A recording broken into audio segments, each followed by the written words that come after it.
15 minutes. That is how long you have to make decisions that determine whether you survive a nuclear explosion or die slowly from radiation poisoning while your family watches. Not hours, not days. 15 minutes from the moment you see the flash to the moment fallout starts raining down and sealing your fate. And everything you think you know about surviving nuclear war is wrong. The duck and cover drills were psychological operations to prevent panic, not actual survival protocols. The shelter-in-place guidance assumes you understand concepts nobody has explained.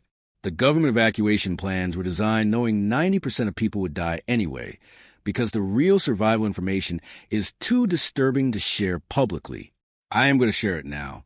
Every second of those 15 minutes, every decision point, every action that separates the living from the dead. And I need you to understand something before we start. This is not theoretical. 9 countries currently possess nuclear weapons. Thousands of warheads remain on active deployment. Geopolitical tensions are higher than any point since the Cold War, and the probability of nuclear weapon use in the next decade is higher than it has been in 60 years, according to multiple threat assessments. This can happen. The question is whether you waste those 15 minutes or use them. Drop flash in the comments if you think you would know what to do immediately after seeing a nuclear detonation. Drop lost if you are realizing you have no actual plan. Because what I am about to reveal will either save your life or the lives of people you care about, or it will haunt you when you realize you had this information and did nothing with it. And before anyone accuses me of fear-mongering, understand that every piece of information in this video comes from declassified civil defense documents, published radiation physics research, and survival outcome data from Hiroshima and Nagasaki. This is not speculation. This is documented reality that your government decided was too complex or too disturbing for public education.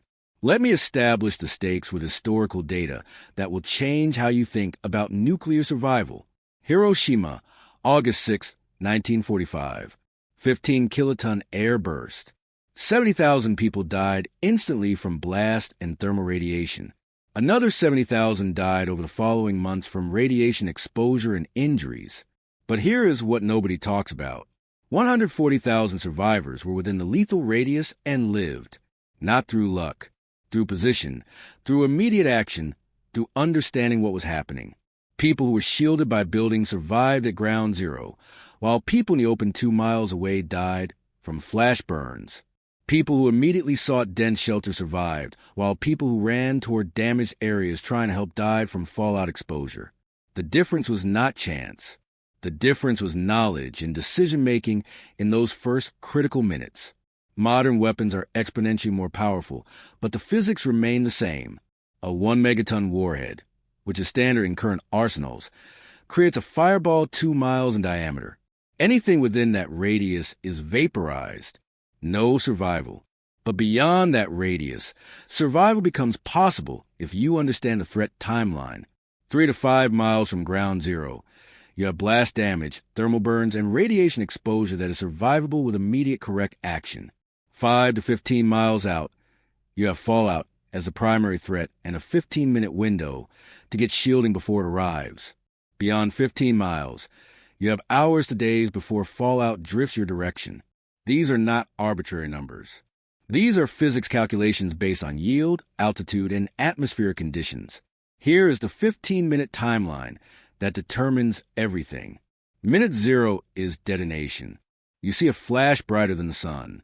If you're looking directly at it, you are flash blinded temporarily or permanently depending on distance. If you are outdoors, you have 3 to 5 seconds before the thermal pulse arrives, which is a wave of infrared radiation that ignites flammable materials and causes third-degree burns on exposed skin up to 7 miles away. If you're within 10 miles, you have 7 to 12 seconds before the blast wave arrives, which is an overpressure shock wave that collapses structures, throws debris, and causes blunt force trauma. You have milliseconds to react to the flash. You have seconds to react to the heat. You have 10 seconds to brace for the blast. This is not panic time. This is execution time. Minute 1 to minute 3 is immediate aftermath. If you survive the flash, the heat, and the blast, you are dealing with structural damage, fires, injuries, and confusion. Most people will waste these minutes in shock, Try to understand what happened, trying to find family members, trying to help injured people nearby. Every second you spend in that state is a second closer to fallout arrival. You have one priority in minutes 1 through 3. Get to the most radiation-shielded location possible. Not a basement, not a closet. The most shielded location, which is determined by mass between you and the outside environment. I will explain exactly how to calculate this, but first you need to understand why these 3 minutes are critical. Fallout is not like radiation from the blast. Blast radiation is gamma rays and neutrons that pass through you in microseconds. Lethal if you are close, negligible if you survive the initial exposure. Fallout is particulate matter, vaporized bomb components, and irradiated dirt and debris that gets sucked up into mushroom cloud, becomes radioactive through neutron activation, and then falls back to Earth as dust and ash. This material emits alpha, beta, and gamma radiation continuously. Alpha particles are blocked by skin or clothing. Beta particles penetrate a few millimeters. Gamma rays penetrate everything and require dense mass for shielding. When fallout lands on you, on your clothes, on surfaces around you, it is a continuous radiation source. Brush it off and you stop alpha and beta exposure. But gamma radiation from fallout on the ground, on roofs, on streets will penetrate structures and irradiate you for hours or days depending on shielding. The 15-minute window is the time between detonation and fallout beginning to arrive in lethal concentrations. If the bomb is an airburst, which is optimized for blast damage, fallout is less severe but still significant. If the bomb is a ground burst, which is used for hardened targets like missile silos, fallout is catastrophic because more material is vaporized and activated. You do not know which type was used. You assume worst case.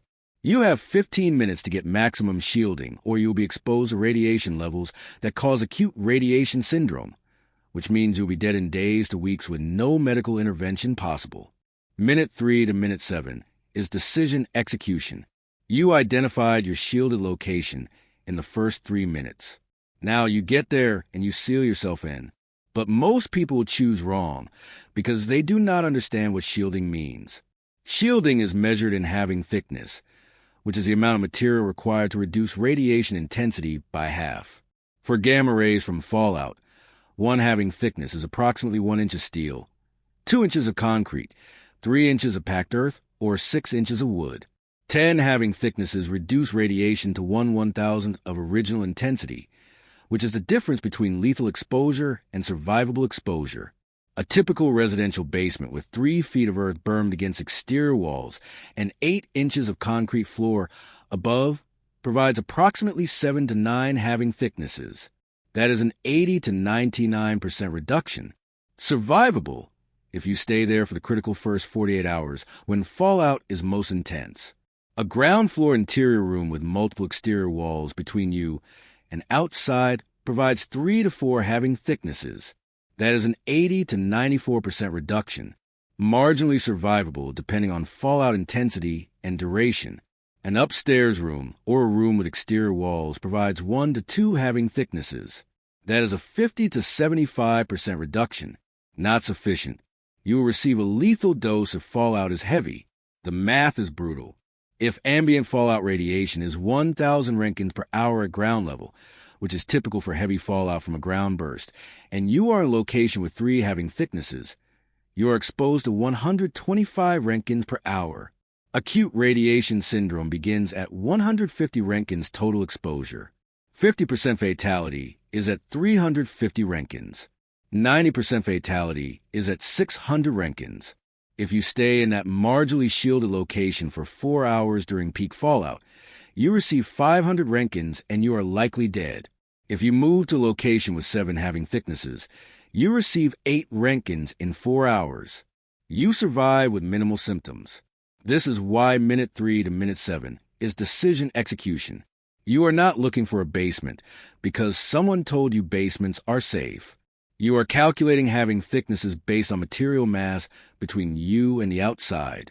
You are choosing the center of the most shielded space possible. You are bringing water, food, radio, and anything else you will need for the next 48 hours, because once fallout starts arriving, you cannot leave that space. This is not a recommendation. This is physics. Leaving your shielded space during peak fallout to get supplies or check on others means absorbing radiation dose that kills you. Minute 7 to minute 10 is preparation in place. You are in your shielded location. Now you prepare for the next 48 hours. You seal any obvious air gaps with tape cloth or plastic sheeting if you have them. Not because radiation travels through air gaps, gamma rays penetrate solid concrete, but because you want to minimize fallout dust entering your space. The dust itself is the problem. You remove outer clothing if you're outside during minutes 0 to 7, and you seal in a plastic bag, or you throw it in the furthest corner of your space. This removes 90% of fallout contamination from your immediate environment. You brush off any dust from your body and hair. You do not shower or wash unless you have water to spare, and even then it is low priority. The goal is removing particulate matter from skin and clothing. The radiation dose from brief contact is negligible compared to prolonged exposure from material on your clothes. You establish water access. Minimum 1 gallon per person per day. If you did not bring water, you use whatever is in the space. Toilet tank water is clean. Pipes may still have pressure for minutes after infrastructure fails. You fill every container. You ration strictly. You establish food access. If you did not bring food, you use whatever is available. Calories matter more than quality. You will be sedentary to minimize metabolic demand. You need approximately 1,500 calories per day. You establish waste management. A bucket with a lid. Plastic bags are available. You urinate and defecate in the corner furthest from your resting area. You manage waste smell with whatever is available. This is not comfortable. This is survival. You establish communication, if possible. A battery-powered or hand-crank radio for emergency broadcasts. You listen for official guidance on fallout patterns, safe areas, and rescue operations. You do not trust initial guidance completely because authorities will prioritize maintaining order over accurate information. But you gather data. You establish psychological management. You're locked in a confined space for 48 hours minimum with nothing to do, possibly injured, possibly separated from family, possibly watching people around you die from radiation exposure. This breaks people. You need mental frameworks to prevent breakdown. You remind yourself this is temporary. Fallout intensity decreases rapidly. After 7 hours, intensity is 1/10 of peak. After 49 hours, intensity is 100th of peak. After 2 weeks, intensity is 1,000th of peak. The decay follows the 7-10 rule. For every 7-fold increase in time, intensity decreases by a factor of 10. You can walk this through mathematically and give yourself concrete timeline for when you can leave shelter. Minute 10 to minute 15 is the final window. You have done everything you can. You are in the most shielded location accessible. You have water, food, and waste management. You have removed contaminated clothing. You are listening for information if communication is available. Now you wait. And this is where most people fail psychologically, because the mind requires hope, and you are sitting in darkness, waiting for invisible radiation to stop killing you.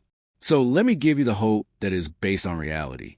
If you made it to a shielded location before fallout started arriving, your survival probability is high. If you stay in that location for 48 hours, your survival probability is very high. If you then move cautiously, following guidance and avoiding high contamination areas, your survival probability remains high. This is not certain. But this is dramatically better than the alternative, which is wandering outside during fallout arrival, absorbing lethal dose in minutes, and dying days later. The people who survive nuclear events are not lucky.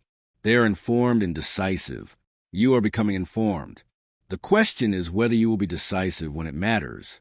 Pause here. We have covered the minute-by-minute timeline from detonation through the 15-minute fallout arrival window. We have covered shielding physics, dose calculations, and preparation protocols. We have not yet covered the decision trees for different scenarios or the biggest mistakes that kill people who did everything else right. Most people quit right here because their brain is overwhelmed and wants to retreat to comfortable denial. If you are still here, comment "still here" right now. Because what comes next is the practical application that translates knowledge into action. Scenario 1 is urban core. You are in a major city, likely in a multi-story building, when detonation occurs within 10 miles.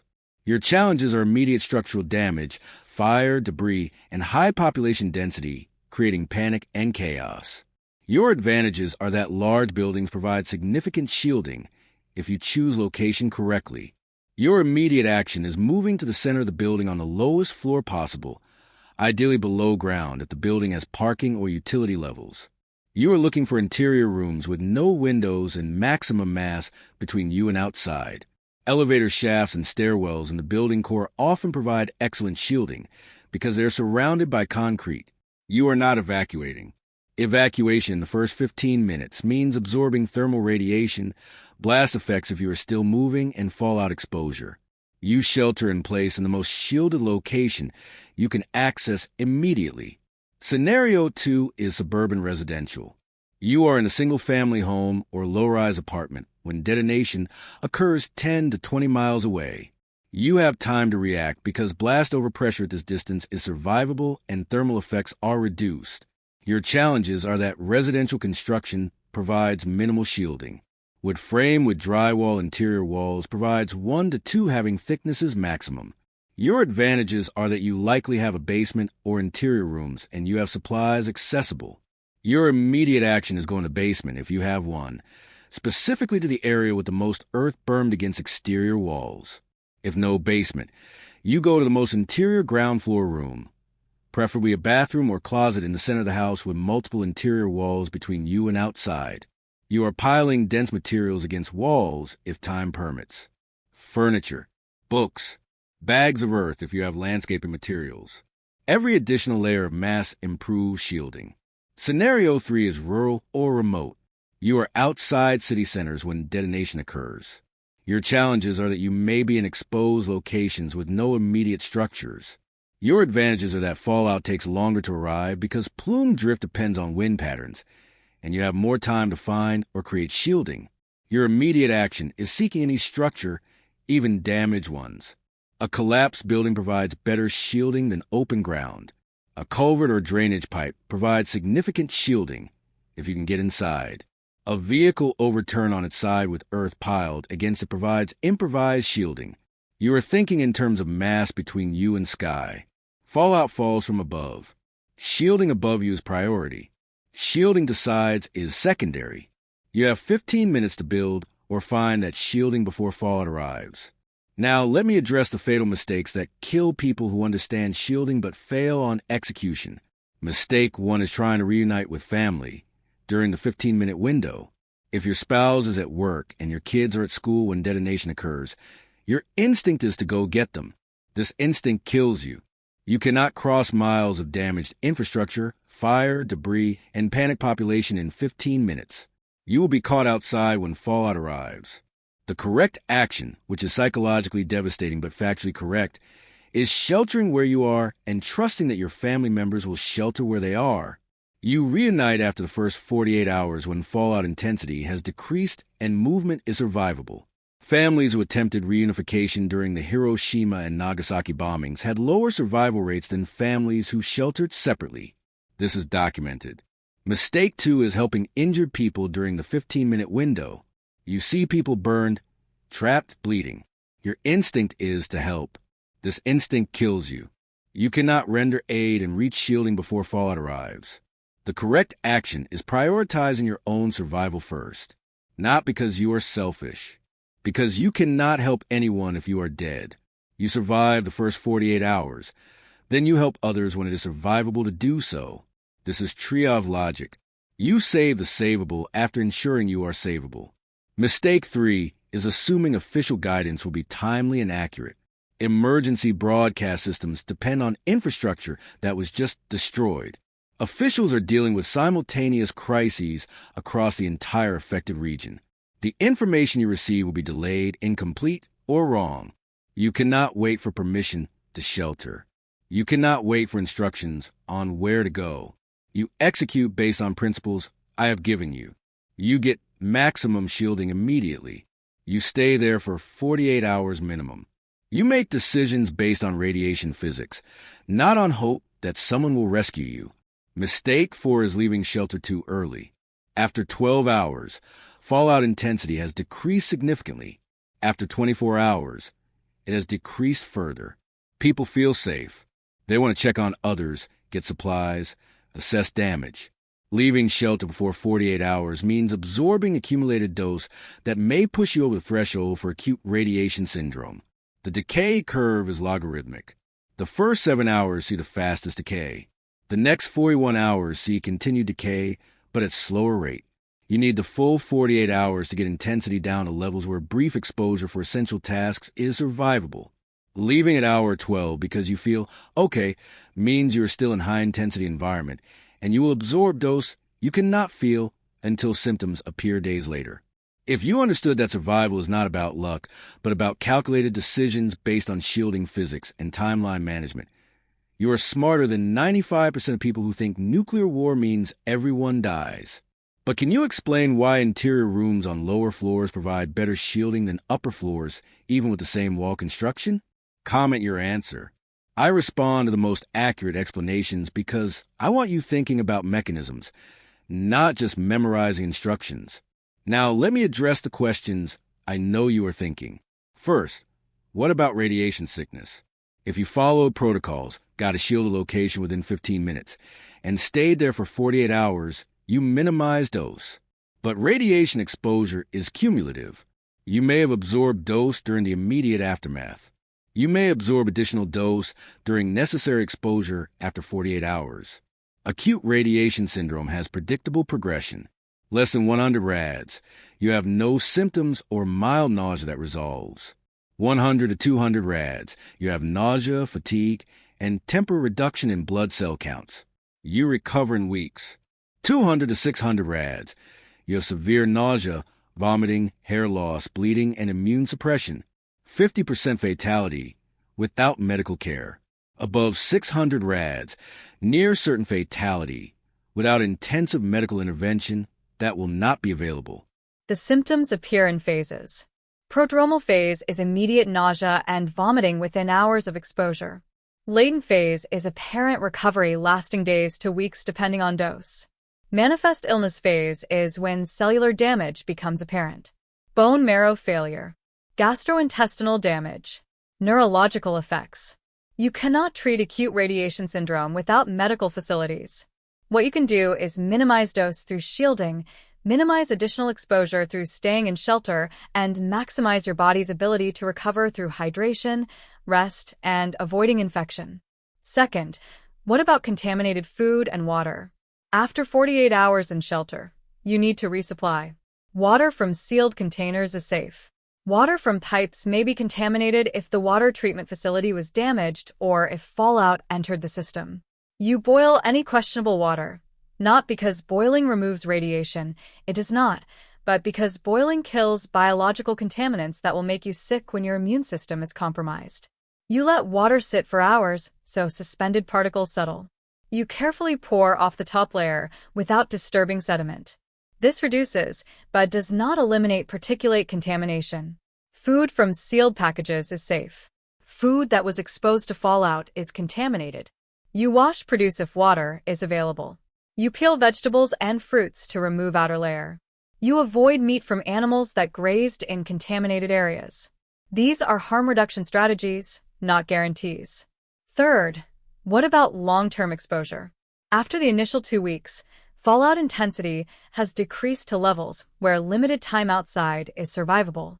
But contamination remains in soil, water, and buildings for years depending on isotopes present. Cesium-137 has a 30-year half-life. Strontium-90 has a 29-year half-life. These will contaminate environments for decades. You minimize long-term exposure through limiting time in high-contamination areas, maintaining distance from contaminated materials, and using shielding when possible. Time, distance, and shielding. The 3 principles of radiation protection. You apply them continuously. Fourth, what about children and elderly? Children are more radiation sensitive because their cells are dividing rapidly. Elderly are less sensitive but have reduced physiological reserve to handle stress. You prioritize children and pregnant women for the most shielded positions. You allocate resources to those with highest survival probability and longest life expectancy. This is brutal calculus, but it is the calculus that maximizes overall survival in resource-limited scenarios. What I am about to say will anger people who believe everyone can be saved in disasters. If you are ready for uncomfortable truth about survival outcomes in extreme events, hit the like button right now. Here it is. Not everyone survives nuclear events. Even with perfect knowledge and perfect execution, randomness and circumstance kill people who did everything right. Your goal is not guaranteeing survival. Your goal is maximizing probability. The difference between 10% survival probability and 60% survival probability is the knowledge I just gave you. Whether that is sufficient depends on factors beyond your control. You accept this. You prepare anyway.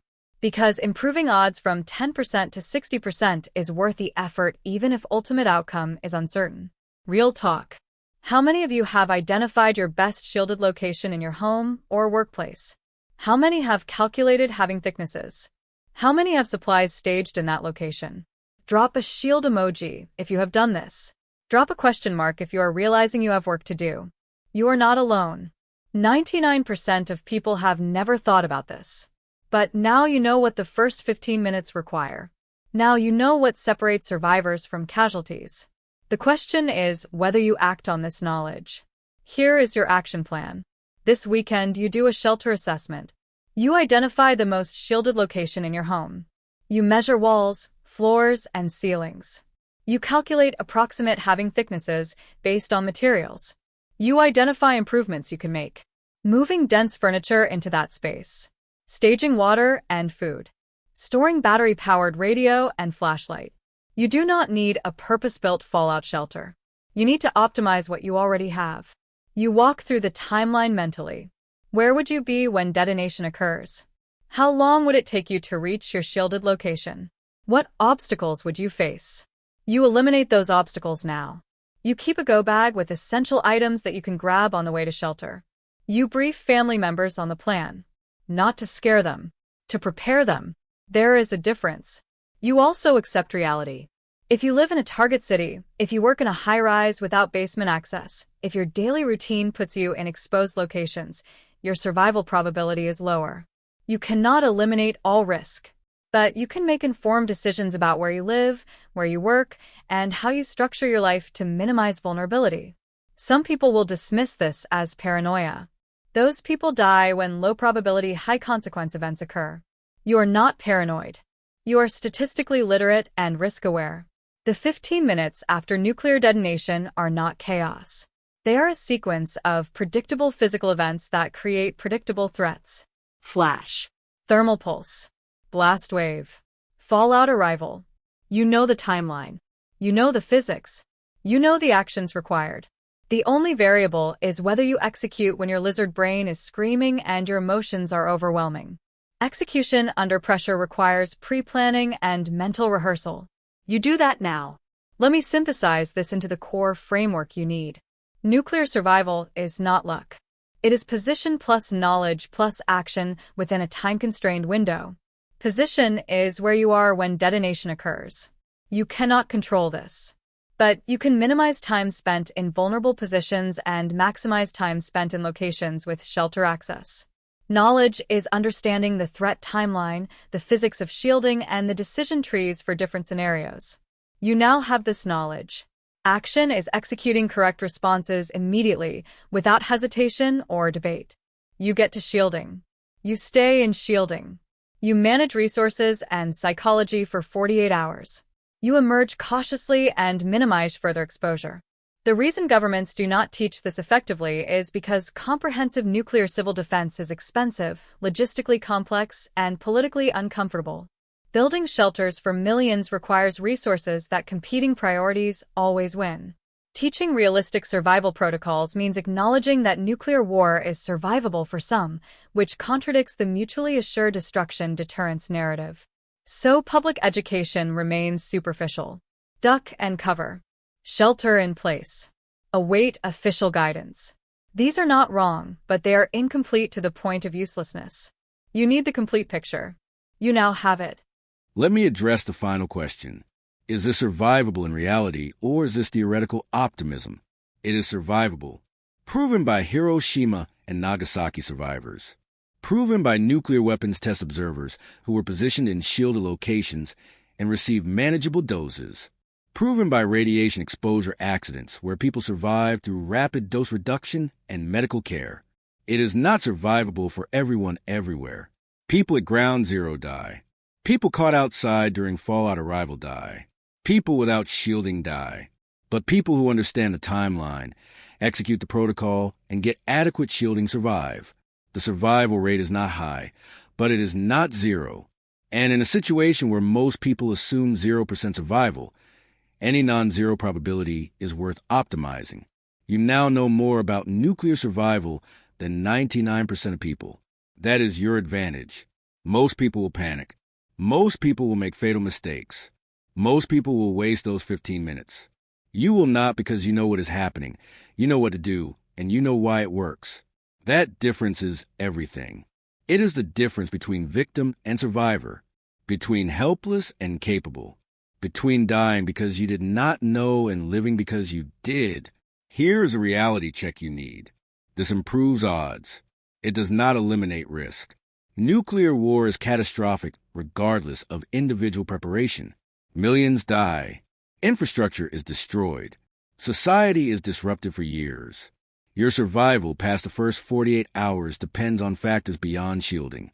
Food availability, water quality, medical care access, social order maintenance, long-term contamination levels.